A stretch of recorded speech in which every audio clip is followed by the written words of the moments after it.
Hello, friend. Today we are going to do a new workout. And if you've watched any other videos, you see something very different today than you've ever seen in one of my videos. And that is the bar, the support bar, the handlebar, whatever you want to call it. We're going to give it a test drive today. So I'm going to just open up here, loosening up, but you could do this. Yes. If you need to hold on to the bar, there's no judgment, because the awesome thing is that you are here, you are showing up. Then you can just switch sides.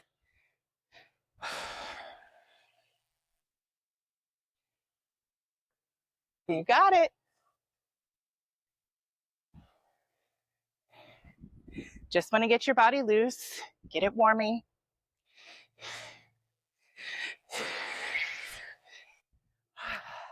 I hope you're having a wonderful day. I'm excited to try out. This is a different model rebounder than what I have been using. This is, I can't even tell you the name of it right now, so I'll put the link in the description. But this is a less expensive option, and it still has the ability for you to have the bar there. So it might be a good starting place for you if you're just wanting to get used. Just bounce into the trampoline right now.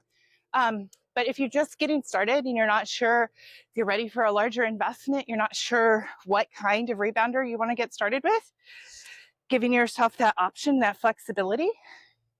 You know, when I bought my first rebounder, I had those same, apprehensions. Like, I wanted to try it, but at the same time I was like, is this going to work for me? Am I going to like this? Am I going to be able to do this? Because I'd had a bad experience on a big trampoline, and it just jolted me, and it was too much because it was too loose and all over the place. This feels very different. A mini trampoline has the tension around it, and you can also, depending on which type of rebounder, mini trampoline that you purchase, you can adjust your tension levels, which means you can make it firmer or softer depending on what your body needs. What your body needs is completely dependent, one, on your body mass, like your weight, just your overall structure of your body, how your body moves and feels in your joints, that kind of thing.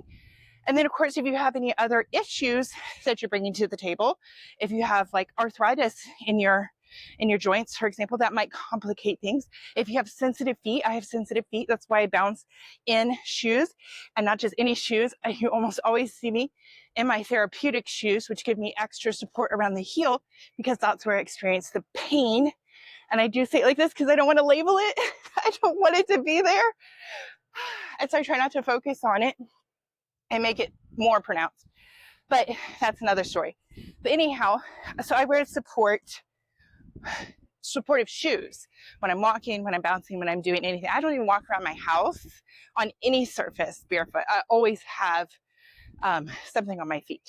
And usually that's I have the Hoka sandals, which are pretty comfortable.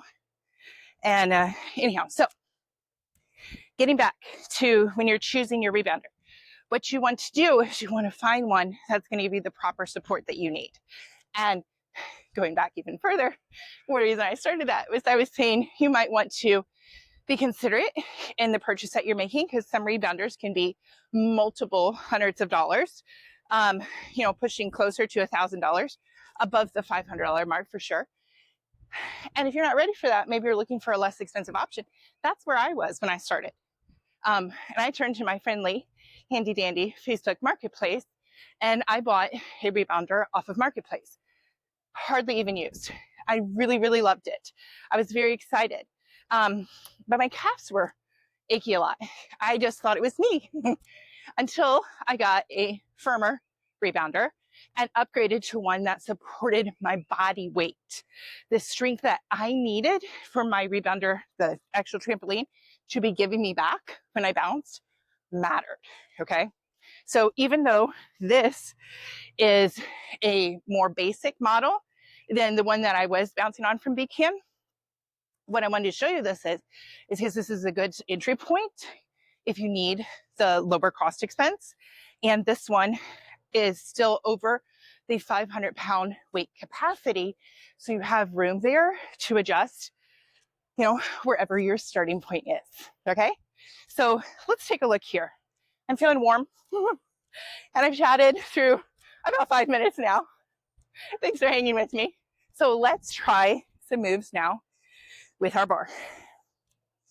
The great thing that I like about the bar that so many of you have said in the comments is that for you, it just helps you feel a little more assured. Yes, it gives you that confidence as you're moving and you're building up,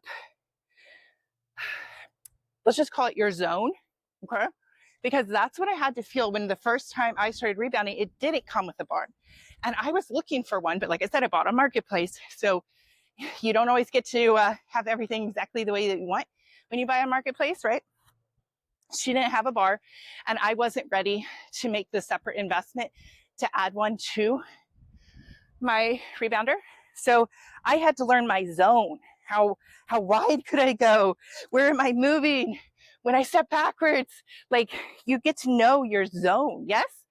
But you also build up your balance and your strength in your core, in your legs, in your calves, your feet. All these elements are being activated. And so now I feel like this one feels different because this is my first time moving on it. But on my other model that I've gotten really comfortable with, I know my zone and I feel like I have my balance in there pretty good. That's not to say I don't ever stumble because, you know, I'm human and I could. But the beautiful thing about the bar is it just helps you as you're getting started. It helps you as you're progressing. There's no reason for you to stop using the bar. If it makes you satisfied and you're up there working, oh, it's amazing, okay? Because you're still getting your workout.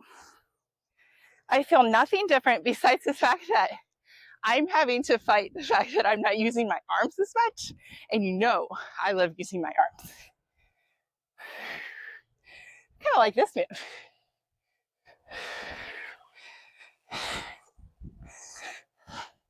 I turned a little bit to the side today so you can just kind of see it from a different angle and see how it's working.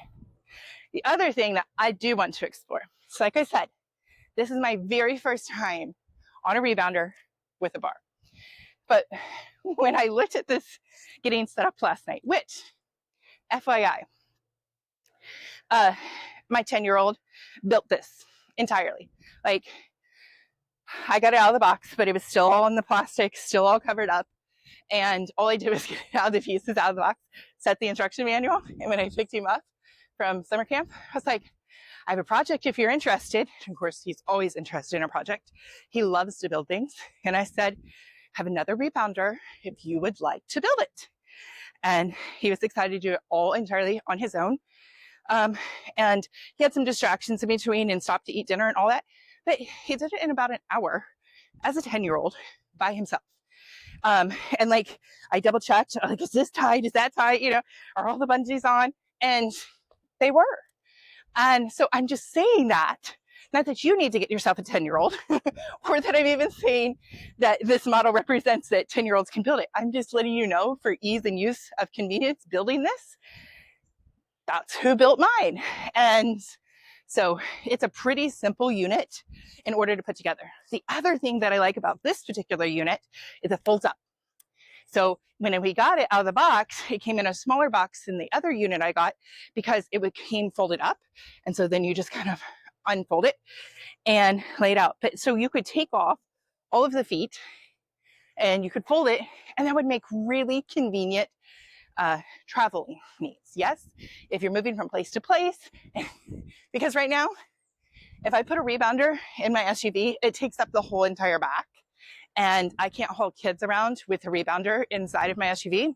Trust me, I've tried, because I was going to go shoot on location and go shoot at a park when all the tulips were blooming. And of course, I'm taking the kids too. And there was just no way. I was like, sadness. If I had this, I could. So maybe in the future, I will take this model and we will go out on tour. What do you think? Should I do that? Okay. So the other thing I want to investigate, and I promise to do this in a future video, is this made me think about the bar classes. Have you been to a bar class? Like, I call it Pilates bar, but where you would hold on to the bar, and now we can do other moves, given that we have the bar. just worse. Oh, I like this one because I can feel it right here. It's coming for our tushy. Oh, let's switch and do that on the other side. Whew. I'm going gentle on this one because I feel my left leg for some reason wanting to cramp up. I do not want a Charlie horse, nor do I want a Charlie horse on video. That is so painful and so jarring. Whew. Okay.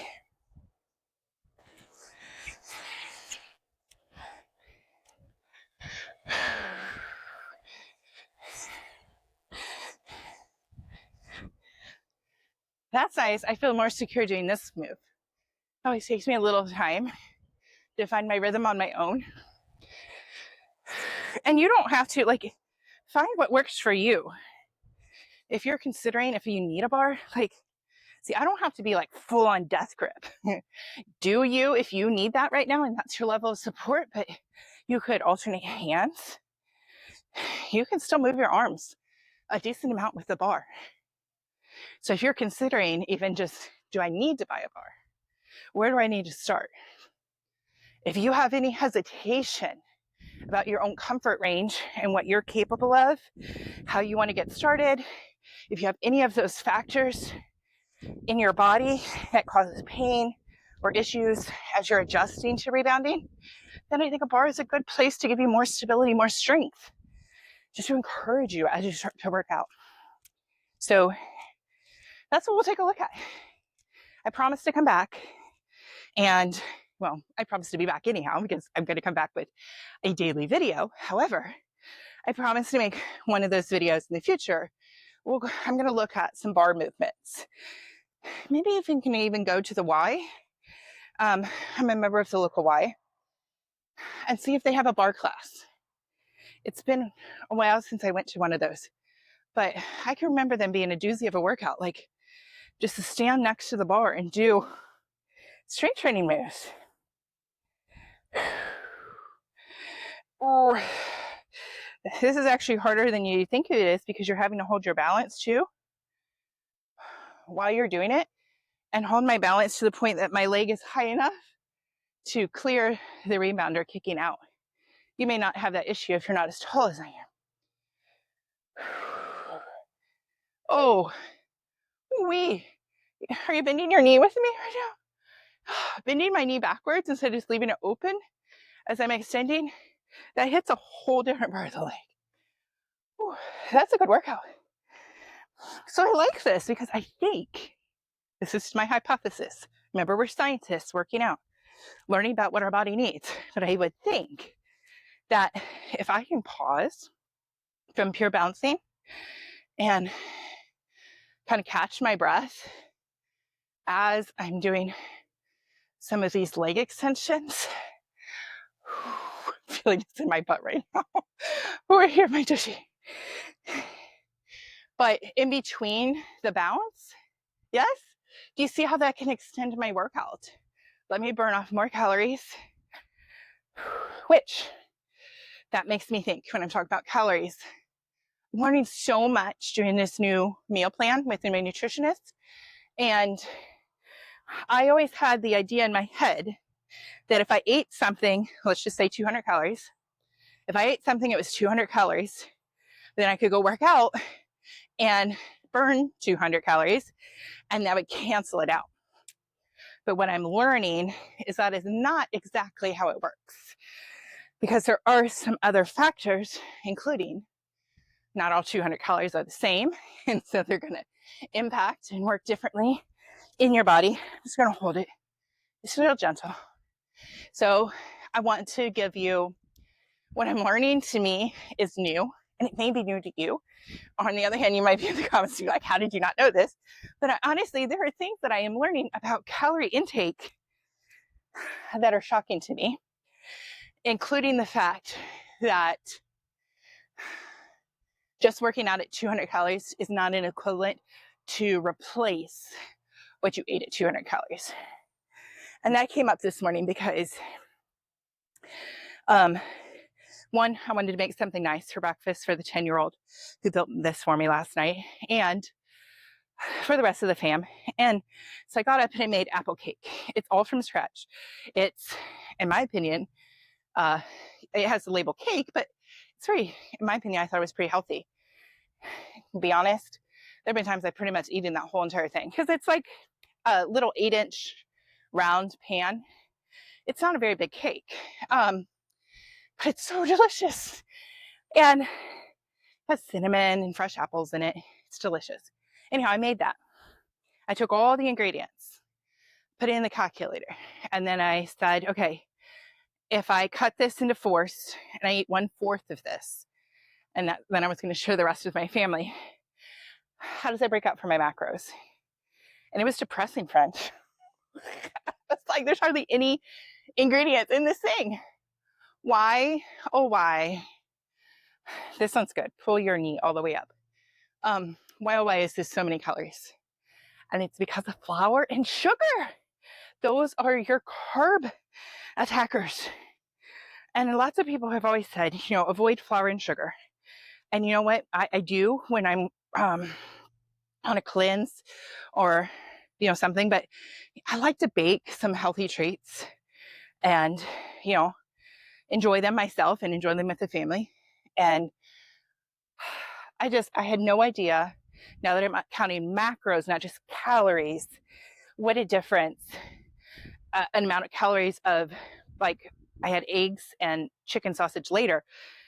Those calories and those carbs were, I had so much more food compared to, I ended up only having 1/8 a piece of the cake this morning.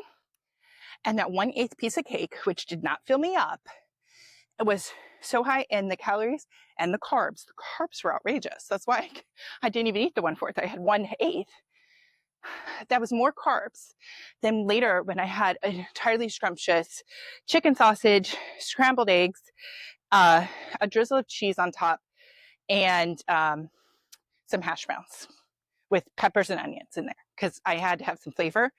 And so I didn't put any oil, but I put diced up bell peppers, onions, and then seasoning. Can you believe that? Like, this is what I'm learning. This is what I'm doing different. And so I want to be able to share that with you because I was eating healthy, but I had these culprits. That's what I'll call them. They were sneaky little villainous culprits that were stealing my success. And cheese is one of them. And I knew I had to be getting some fats in my diet. So I had bought avocado oil and I would have some cheese and some oils from my salad dressing. And I thought, okay, there are some fats in my daily routine. And yo, friend, no. I'm going to tell you all about those because it is insane how many calories I was wasting on cheese. And I'm not even a big cheese person. I'm just talking about sprinkling cheese on my salad, for example, or putting cheese on top of my eggs. And now I have to measure my cheese, and I just want to cry every time because the amount of cheese I get is like, there's hardly anything there. And I'm like, what? And that's already 120 calories. So I'm learning, and I promise to come back and share that with you and share more with you about using the bar and putting that into practice. So thanks for letting me chat with you today. I feel the sun is creeping in. And I know that makes for weird video because half the time I'm in glowing and half the time I'm not. But thanks for staying with me. We are off to a great strong start. This is going into for me, month 3. This will be my 3rd month. I'm starting my 3rd month of rebounding, daily workouts, and I'm so excited. I'm so glad you're here. Happy bouncing, friend, and I'll talk to you tomorrow.